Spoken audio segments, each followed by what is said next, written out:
Hidden minds, African teachers erased from history. Welcome again to African Mysticism, Forgotten Knowledge. To examine historical erasure, colonial narratives, and why African teachers like Abdullah were never formally documented. Hidden African history, African knowledge systems, historical erasure. The question no one asks is this. What if I told you that history did not forget Africa by accident? What if the silence around African teachers was intentional? Today, we are talking about hidden minds. African teachers, mystics, philosophers, and spiritual instructors, whose wisdom shaped the modern world, but whose names were erased, distorted, or absorbed into other identities. And one of those names, or rather, one of those shadows, is Abdullah. Why is it that African knowledge traveled the world, yet African teachers vanished from the books? Why are African knowledge systems spoken of as folklore, while European ideas are called philosophy? This is not coincidence. This is historical erasure. You may want to ask again, what is historical erasure? Historical erasure is not just forgetting. It is active removal. It happens when names are omitted, origins are obscured, contributions are reassigned, oral traditions are dismissed as myths. Colonial history taught us this equation. Written equals civilized. Oral equals primitive. But Africa was never illiterate. Africa was memory literate. Before printing presses, Africans used griots, elders, initiation schools, symbolism, ritual language. Knowledge was lived, not archived. And when colonizers arrived, they asked the wrong question. Where are your books? Instead of asking, where are your teachers? From time immemorial, African has knowledge systems. African knowledge systems were holistic, spiritual, communal, applied. They did not separate science from spirituality, philosophy from daily life, knowledge from morality. This is why African teachers were often unnamed, initiators, not celebrities, guides, not authors. An elder did not teach to be famous.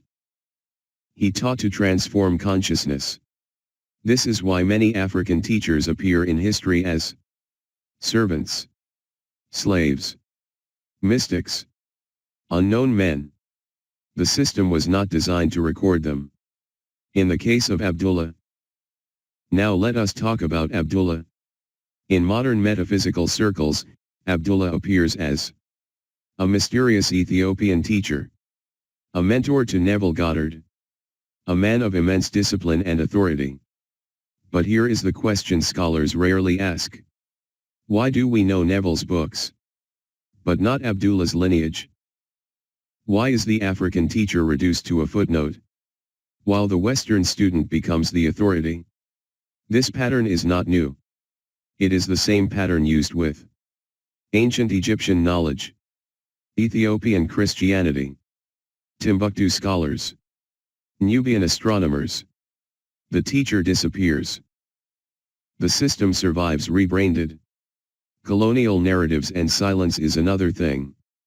Colonial narratives required one thing. Africa must appear empty before Europe arrived.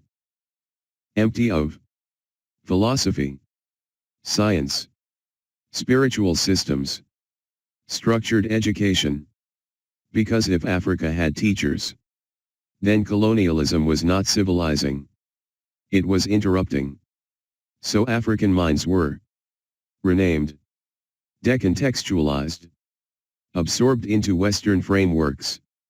This is why African mysticism becomes new thought. African cosmology becomes mythology. African ethics become tribal customs. Another question is why oral teachers were most vulnerable. Abdullah did not publish books. Many African teachers did not. Why?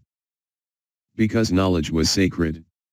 It was given when deserved, withheld when misused, transmitted through discipline. Colonial systems could not capture this.